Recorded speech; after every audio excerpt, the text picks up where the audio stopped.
भारतीय नेमबाज आणि महाराष्ट्राचा सुपुत्र स्वप्नील कुसाळेनं ऑलिम्पिक नेमबाजीमध्ये वेधक कामगिरी करत कांस्य पदकाला गवसणी घालून विक्रम घडवलाय। त्यानं 50 मीटर रायफल 3 पोझिशन स्पर्धेमध्ये 451.4 गुण मिळवत ही लक्ष्यवेधी कामगिरी केली आहे। सुरुवातीला काहीशा पिछाडीवर असलेल्या स्वप्नीलनं नंतरच्या फेऱ्यांमध्ये मात्र मुसंडी मारत यश खेचून आणलं। खाशाबा जाधव यांच्यानंतर तब्बल 72 वर्षांनंतर स्वप्नीलच्या रूपानं महाराष्ट्रातल्या खेळाडूला ऑलिम्पिक स्पर्धेमध्ये वैयक्तिक पदक मिळालं आहे। मराठमोळ्या स्वप्नीलच्या यशानंतर त्याच्यावरती अभिनंदनाचा वर्षाव होत आहे।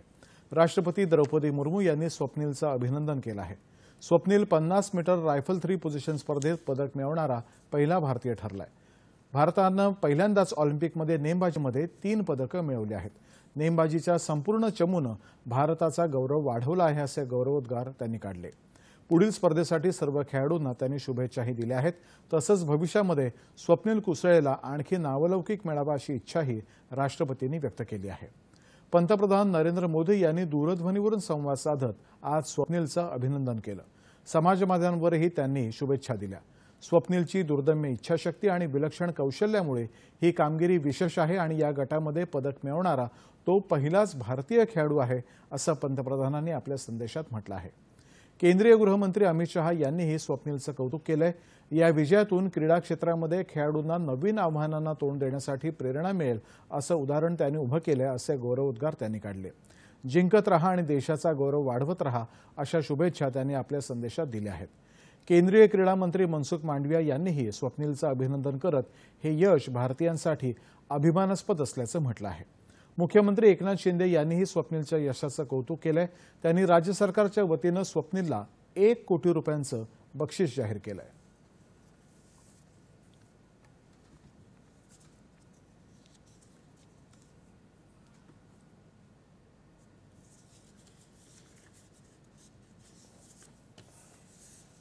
महाराष्ट्रातला कोल्हापूरचा हा स्वप्नील कुसाळे यांनी चमकगीर एक चांगली चमक दाखवली आणि चांगली कामगिरी केली।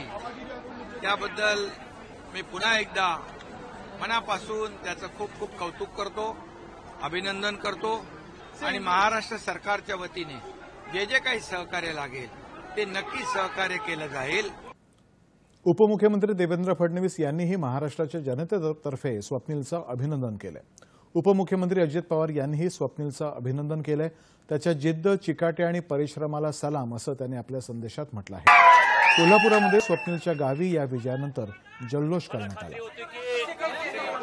गेल्या 12-13 वर्षाची स्वप्नीलची तपश्चर्या, त्याचं जे कष्ट आहे तो कधीही भुलणार नाही आणि